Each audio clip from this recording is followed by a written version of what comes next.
Right, guys. Tuning in here. We're on live. Okay. Check it out. It works. Set the bed in the red.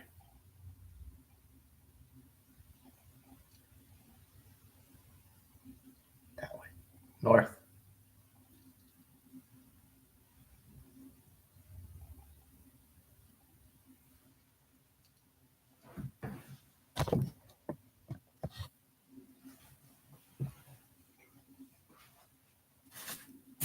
Getting ready to go.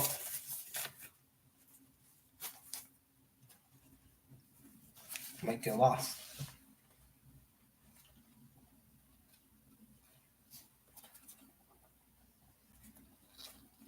But it's okay. Got a north finder.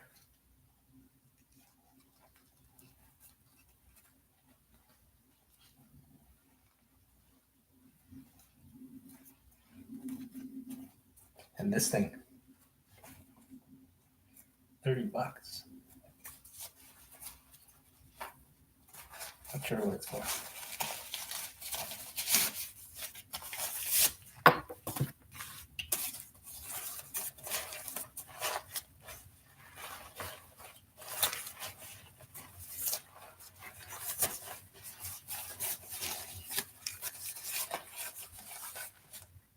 Multi-purpose.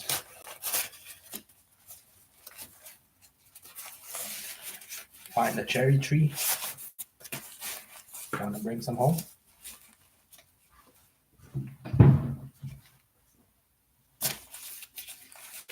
Rip your pants. Take some.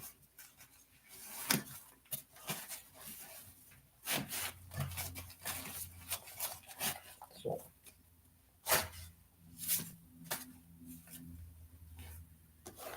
The most important.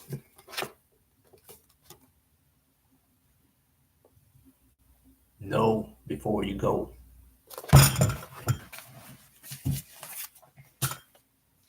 And this thing. North.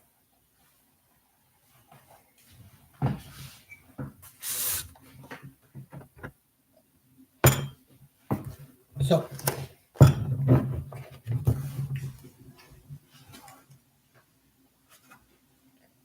Hikers.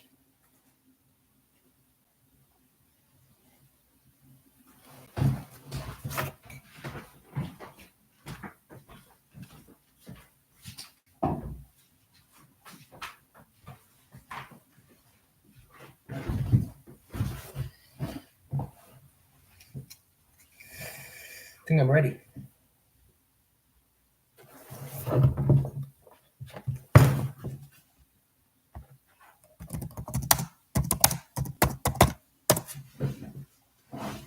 Might need some.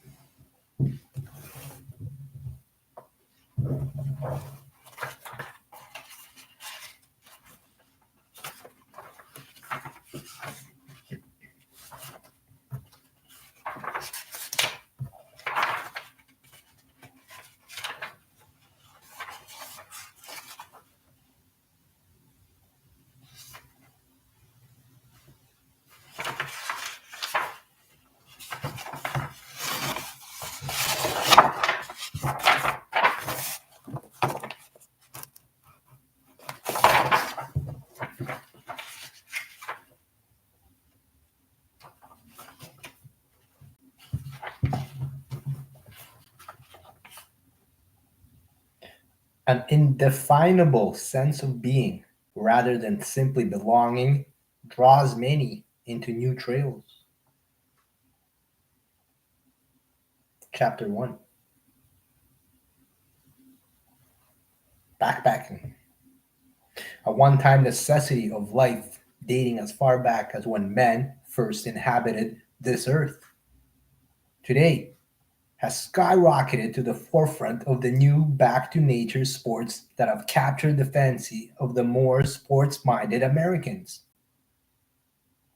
I hope Canadians can come.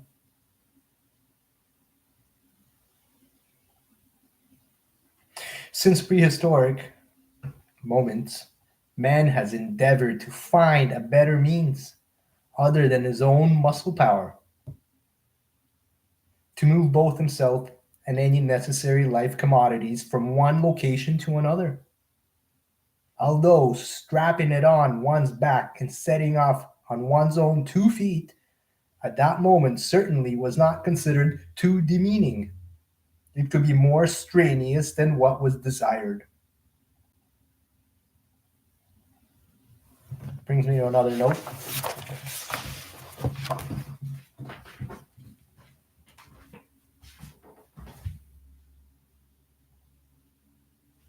Stay in shape and in form.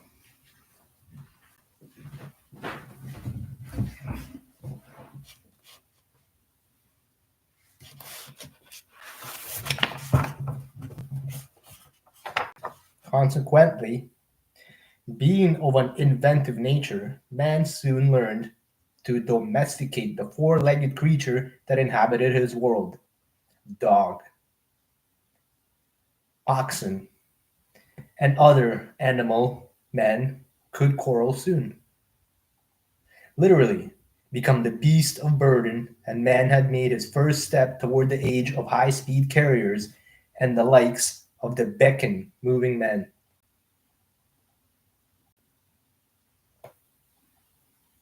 Little did he know that one day his ancestors would willingly return to the old way of strapping one's belonging on one's back and setting off for distant horizon.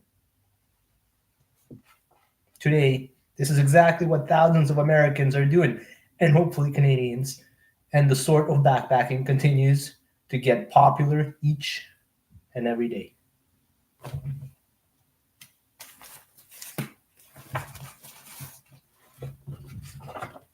To understand the recent popularity of backpacking, it is of interest to look into the history of backpacking in North America. Disregarding the American Indian, Aboriginal, who learned early to domesticate the dog and later the pony. The earliest ancestor of the modern backpacker was the mountain man who roamed the hills looking for fur bearing animals during this country's formative years. This early hunter, however, was not backpacking for the sport of it, but rather out of necessity.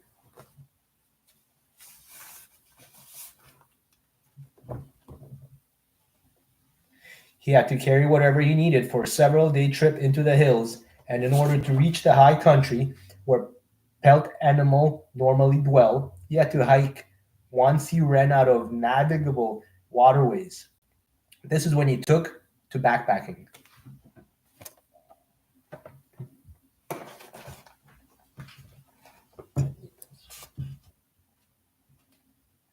The first backpacks were crude affairs and did not allow the hunter to carry a great deal. However, they did seem to serve the purpose. Normally, they were made at the point where the hunter left the river and discarded when he reached his destination. Crude, uncomfortable, and prone to cause ache in muscle, these makeshift packs were the runners of the modern, lightweight, comfortable packs utilized by today's backpacker. Chances are that if modern packers used the old hunter's pack, they would never reach their destination, or at least not with all the gear originally packed.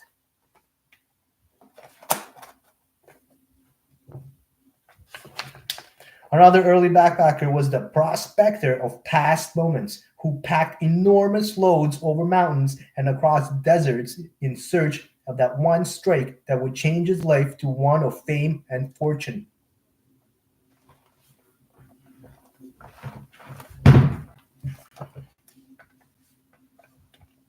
Additionally, backpacking always has and still does play an important role in the exploration of unknown territories.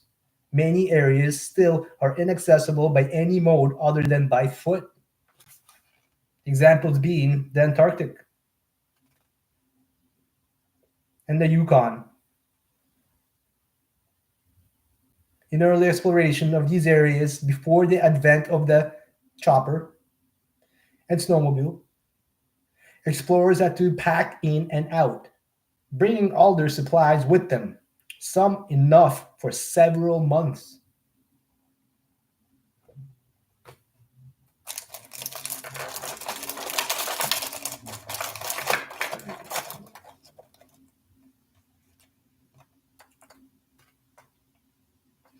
This was backpacking at its very toughest and would appeal to only a small minority of today's backpacking enthusiasts.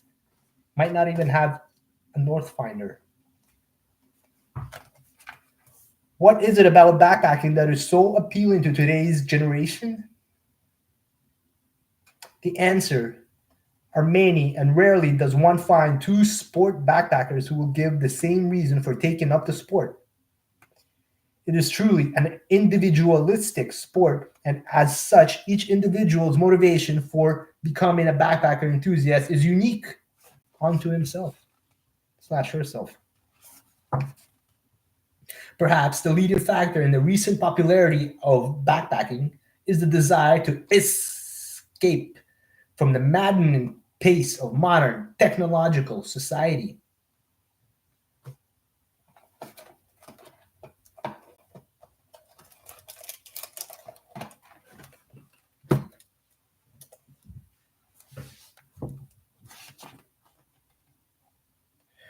Pollution, population explosion, high speed freeways, smog infested cities, increasing crime rates, all are beginning to drive modern man literally up the proverbial wall.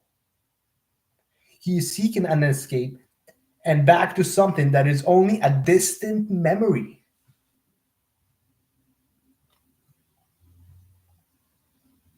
Backpacking offers this: the smell of clear air intermixed with pine, not excessive portions of carbon dioxide, the sight of the Milky Way almost within one's reach on a clear night, the distant chirping of a bird or soft melody of a running creek, all are but hazy memories.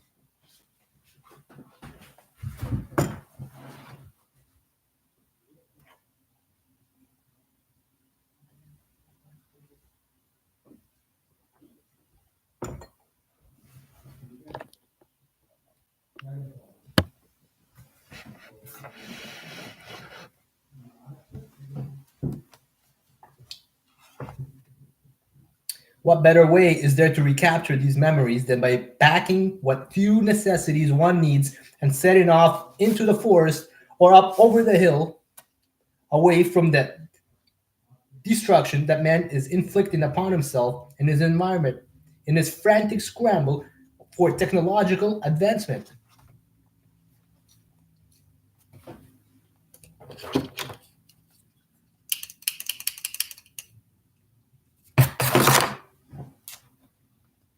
By being willing to hike in, forsaking the self contained camper with its many comforts, one can find areas where nature is still as it was intended to be: no cars, no high rise apartments, no freeways, by oneself and nature. This is what motivates many who are taking up backpacking north. Others take to backpacking because of the emphasis it places on physical fitness. Few doctors will disagree that walking is one of the best exercises, and there is no denying that walking through the splendors of nature certainly is more enjoyable than 4 laps around the neighborhood. After dinner, the beginning backpacker may experience sore muscles at first, but by conditioning himself and using the right equipment, these soon disappear. And all that remains is the joy of being away from it all. Can't wait.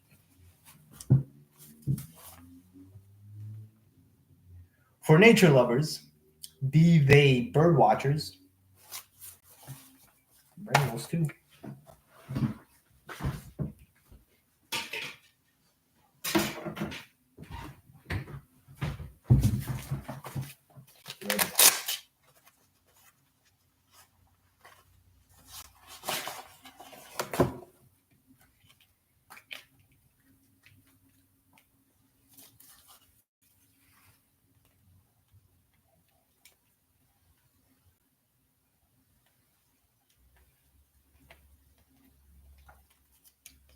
They work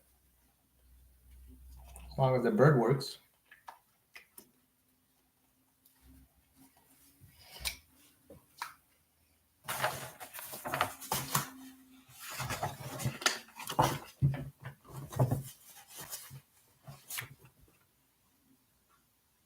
Wildlife photographers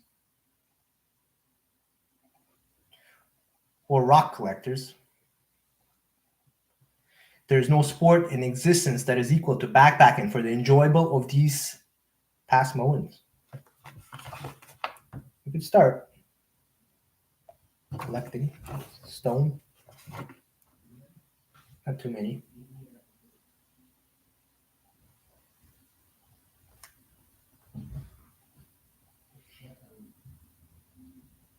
Too many backpacking is a challenge, a measure of endurance. To them, hiking through an area never before explored by them, or settling their own hiking endurance record, offers the same thrill, the same challenge as a never before scaled mountain does to a mountain climber. To ardent fisherman or a hunter should not overlook the sport of backpacking. Here is a sport that allows the fisherman to get to that lake or stream, unaccessible by motorized convenience, where the fish particularly jump into the net. For the hunter, here's a means to reach that hunting area where trophy-sized quarry are abundant and have not long ago been driven off by other enthusiastic hunters. To a fisherman who takes his hunting or fishing seriously, the ability to backpack is almost a necessity.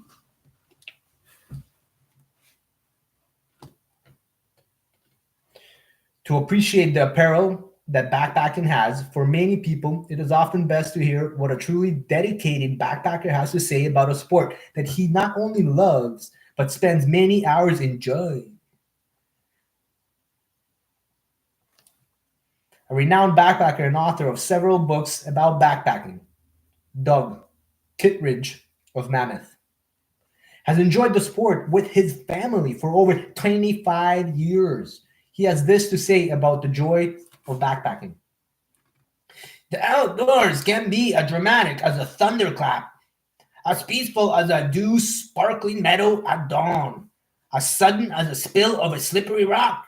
And there is no beauty to match the late evening twilight mirrored on an alpine lake.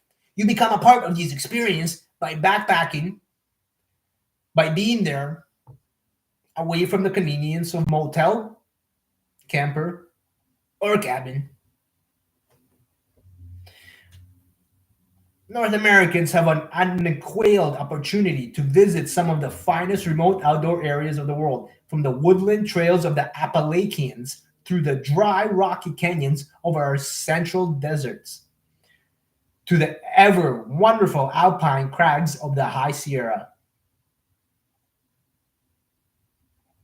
The Forest Service lends a hand by establishing and maintaining a crisscross network of foot trails and attractive campsites, making all on easily readable maps. When you bring your home on your back, you have more area you can visit, a great variety of terrain spread out over a wider part of our nation than does any other type of outdoor enthusiast. What better way is there to undergo a complete change of pace, the name of the game in taking a vacation anyway? If nothing else, the pure air found amid the tall mountain peaks gives us maybe our only opportunity in this modern day and age to draw a deep breath without choking. Isn't that something? As a city dweller, we can spend our whole life not know the taste of fresh water, or the smell of fresh air.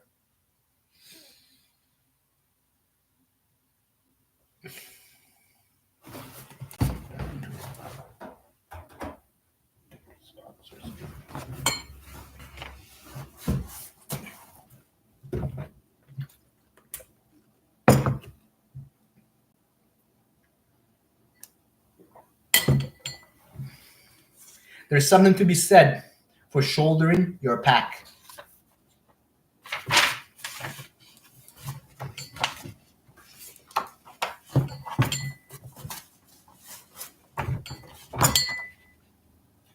And walking away from the road, away from the telephones and TVs, and perhaps even away from a house full of screaming youngins into a world of dusty trails and peaceful meadows, where moments are replaced by the sun and the moon. You soon find the frantic city bred need to be always doing something to replace to be replaced by a feeling of, if not today, then perhaps tomorrow. The man with the pack is not restrained. He goes when he wants. He stops when he wants. It affords the fisherman a chance to visit lakes and streams far beyond the reach of those who depend upon motorized means. He lets him or her be there where and when the action is, in the early morning or late evening. The hunter too finds the pack on his back, a form of independence that lets him find the game late in the day and far from his base camp. Then to just set up a small camp and be there on the spot in the early morning. Get the bird at work. Gets the worm. I know. To backpack is to get to know yourself, as with skiing, mountain climbing, or car racing. What you do yourself. No one can do it for you. Unless you race against someone else, I guess.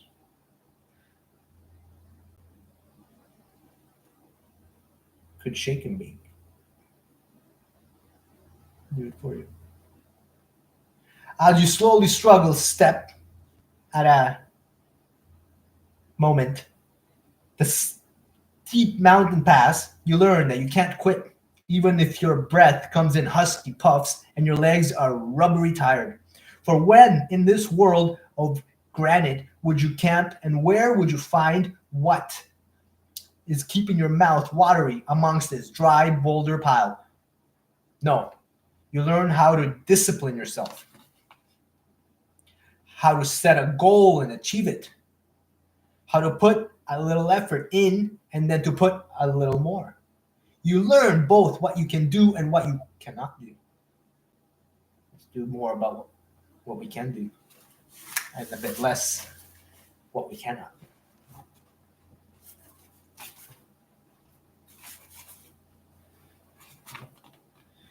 This is a recreation where you can truly include the entire family as a team with the common interests involved, with starting at one place and through collective efforts going to another where a camp is established for the benefit of the entire group because everyone pitches in and gets the job done.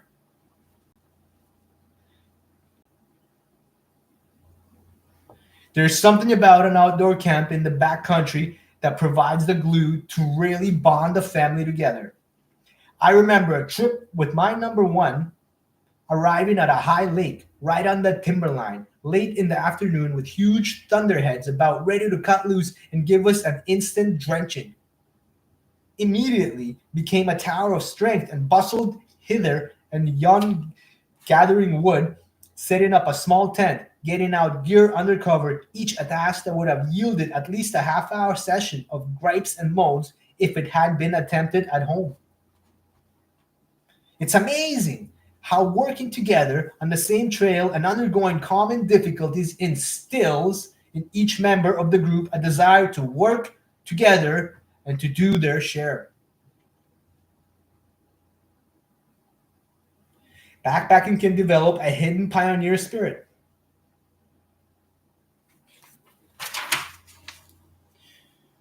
You know you are roughing it doing something others often look upon as too much work.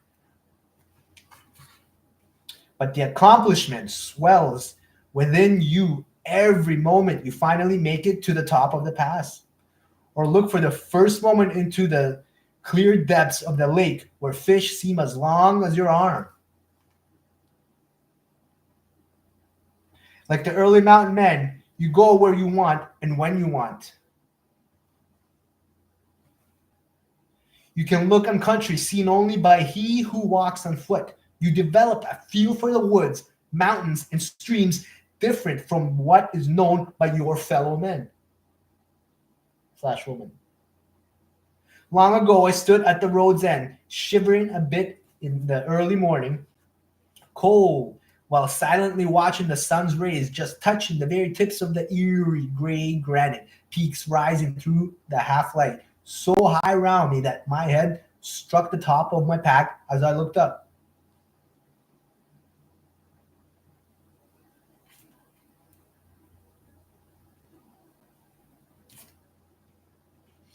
There was a deep feeling of being in the unknown, of strangeness, of loneliness. I was held there for a moment, unable to move, for this was totally new and different country. Then the spell was broken, and boots clanked along the trail. One more experience was locked up with 1,000 others that couldn't have been reproduced by any activity other than backpacking. This is the joy of backpacking.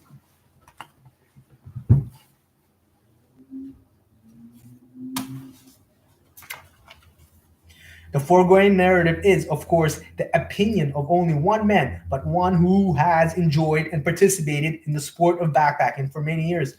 The points brought out, however, make it easily understandable why the sport of backpacking is the up and coming back to nature sport that is capturing the devotion of thousands of North Americans, including myself. Naturally, like any other sport, backpacking is not for everyone. But it should not be passed up because of age, sex, or to some extent physical condition. Unfortunately, far too often it is considered a sport for only the most rugged outdoor men. Nothing could be further from the truth. You can come.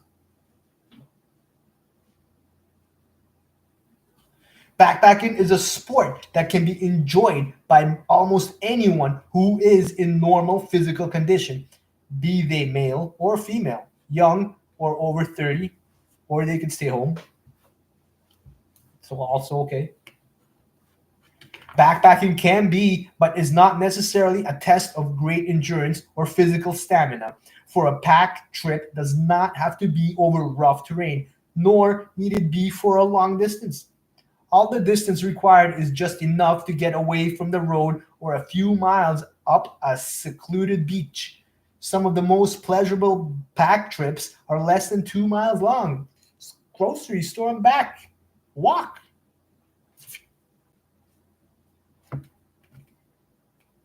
If you never have the desire to tackle the long treks over rough terrain, you still can become a devoted backpacker. Or, if on the other hand, you are seeking a sport that will test your endurance, your physical stamina, then it is a sport for you as well.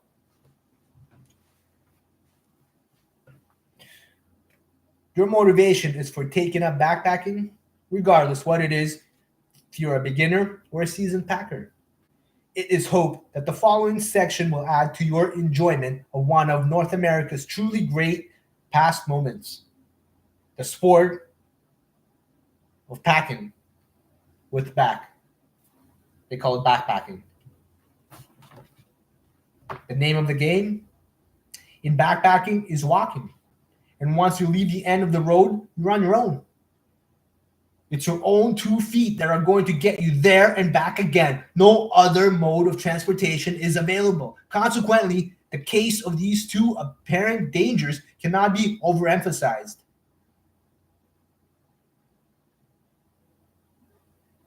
The most important consideration in caring for one's feet is the wearing of the right footwear. Trying to economize on equipment, especially hiking boots, is truly false economy.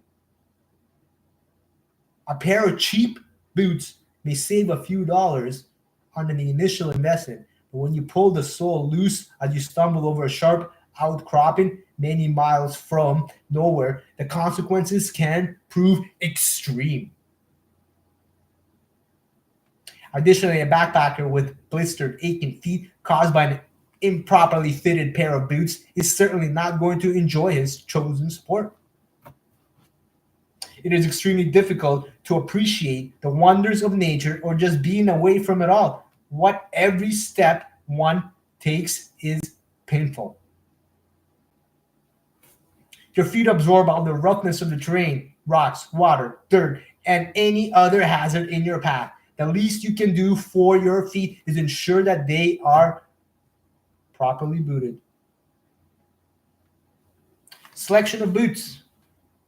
Boots are one of the three most important items in backpacking equipment, and it is one item that it pays not to economize on when purchasing. Depending upon the size, make, and type, notice that a hiking boot is specified. A Western boot or other popular boot styles are not meant for the serious backpacker and should not be used. Many beginning backpackers will try hiking in tennis shoes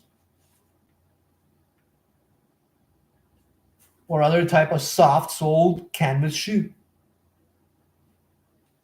This type of footwear is suitable for short distances over easy terrain. However, for longer distances over rough terrain, the average individual will find that he soon or she develops foot problems from wearing this type of footwear. Get the boots. Hunters often will wear high-top laced shoes with a Vibram sole for a moving in the backcountry without a pack. This type of shoe is normally more than adequate. However, add 20 or more pounds on your back and the situation rapidly changes. There are few makes of high-top slip-on boots that some hikers have found suitable for backpacking. These, though, like any other type of shoe, have their own peculiar problems with adapted to backpacking. One factor to consider is that with a backpack, you are adding poundage to your physical weight, and the extra weight will definitely affect your feet over a prolonged amount of miles.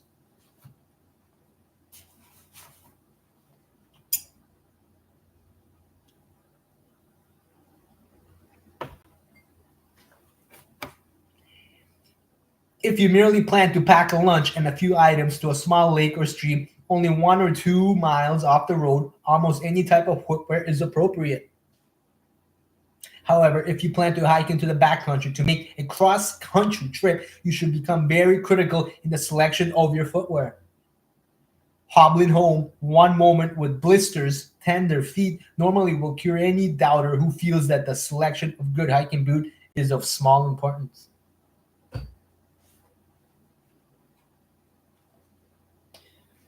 There are several manufacturers of hiking boots who have their products available at most sporting goods stores or at many specialty backpacking stores springing up all over the country.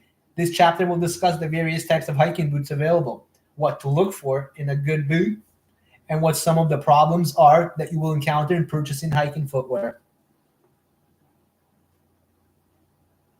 As mentioned, one of the most important factors to consider in a boot is whether it is strong enough to support both your own weight and the weight of the pack you will be carrying. If you refer to the weight chart included in this chapter, you can determine the type of boot you will need if you are taking up backpacking seriously.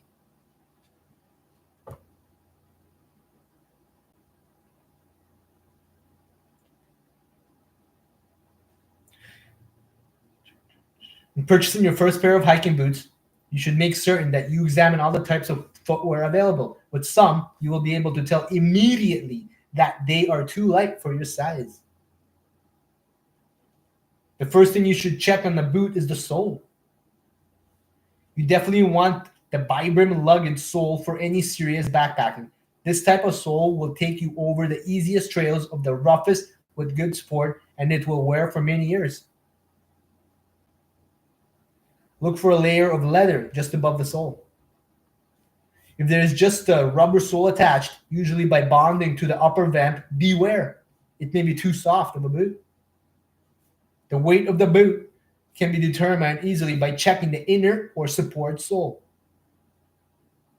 If there's only one layer of leather above the sole, the boot will fall into the category of a lightweight boot that is excellent for the ladies, but is not normally suited for a man.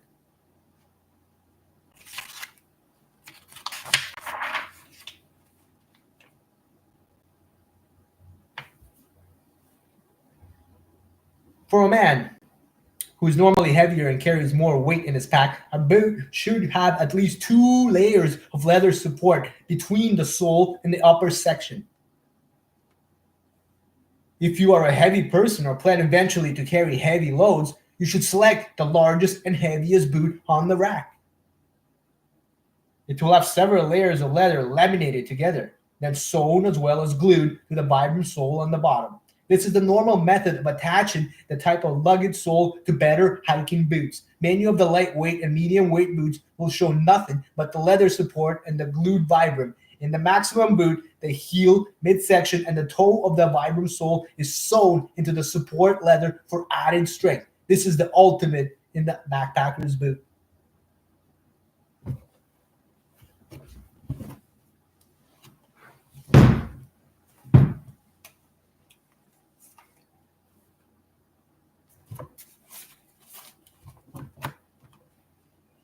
Using the sole checking technique is your first step in selecting a backpacking boot. Another factor to consider is the lacing method of the boot. Many have the standard eyelet into the leather upper, and this method is adequate in lighter boots. As you move up to heavier styles, they will usually have a D-ring lacing method with rivets attaching the D-ring to the leather upper. Some also incorporate a speed lacing of 2 or 3 hooks on the upper section. These are quite adequate for the heavier style. The upper section of the boot is almost important. This is the section of the boot that covers the foot and supports the ankle and takes the bangs from the rocks, limbs, and other trail hazards, squirrels, perhaps. You should insist that the uppers be made of full grain cowhide. These are made of one piece in the better boots with no seams except at the heel. Don't step on a squirrel. If you find a bargain boot in split cowhide, you might.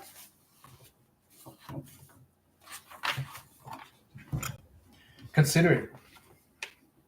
But the problem with the split cowhide boot is that the leather will extend with use, and before long the laces will be meeting over the foot and you have no more adjustment. They do cost less but are not as strong or as durable as those with one-piece cowhide uppers. You will bankrupt yourself buying cheap boots. In selecting your hiking boots, by certain the rivets that hold the D-ring on the lacing system do not have the bare rivet against the sock or open on the inside of the boot. This will become a wearing point and a hiking irritant in moments. Whether you're rushing or not so much, get the right boot. A good boot will have the gusset of light leather that comes up about halfway on the foot for a dust and dirt barrier. The feature also benefits keeping water out when fording streams. The tongue will be padded and extend above the top of the boot. Many of the boots on the market today have what is called a ski flap that crosses over each side and closes the top of the boot to dirt and dust. Around the ankle, the boot should have what is called a scree guard.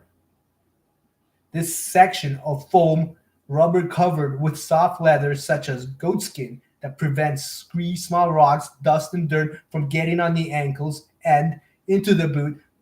This padding also protects the Achilles tendon at the back of the foot from rock abrasion. The ideal hiking boot for the serious backpacker enthusiast should include all of the above features.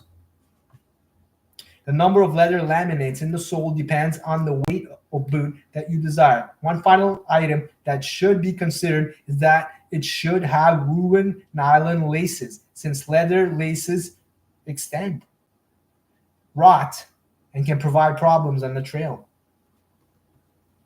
Once you have found a boot that you feel are suitable, you should try them on.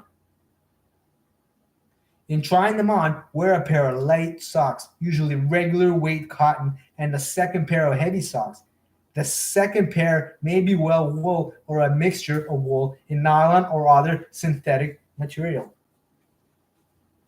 Always wear two pairs of socks when trying on a pair of boots, since when you are in the field, you will be wearing at least two pair, perhaps.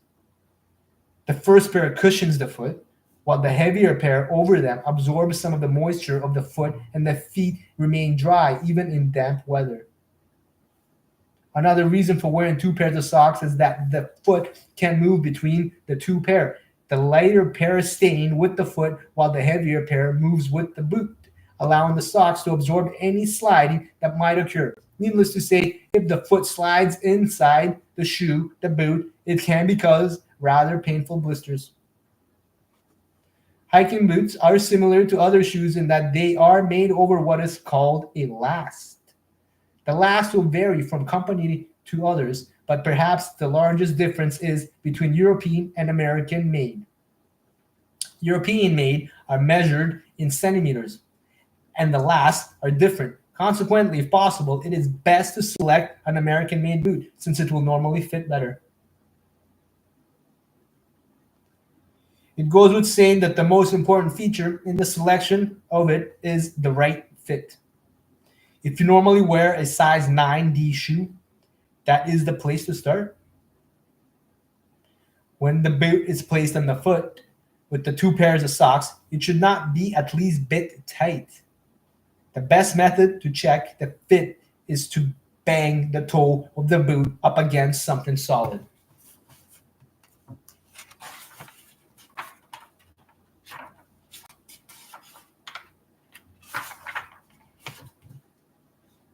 Then attempt to place a finger down the back of the boot. If you cannot place your index finger down the back, then between the heel and the back, it's too small. You may find that you have to move up to size 9.5 to obtain the proper fit, unless they have 9 3/4.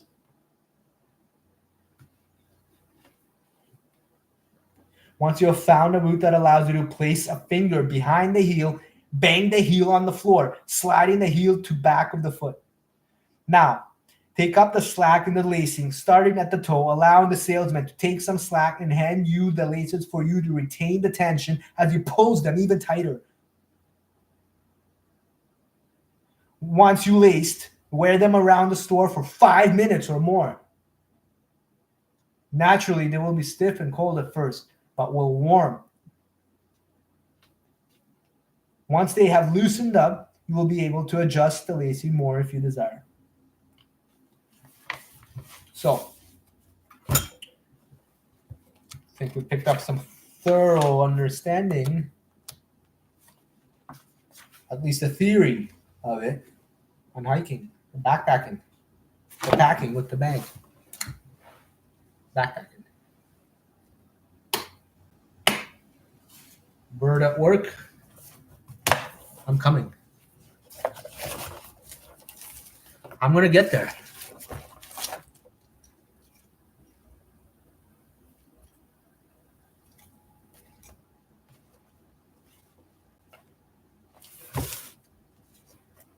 Might need to bring the book.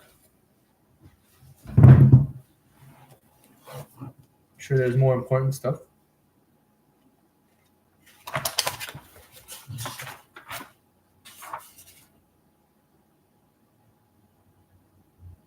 Beware of the elements. You should definitely read that.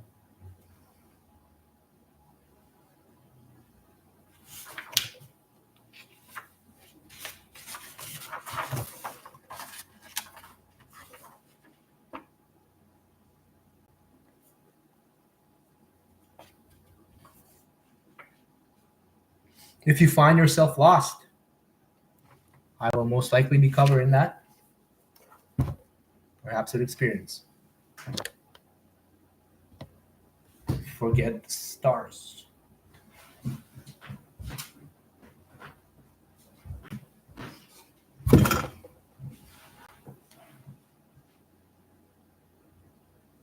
Thanks for tuning in.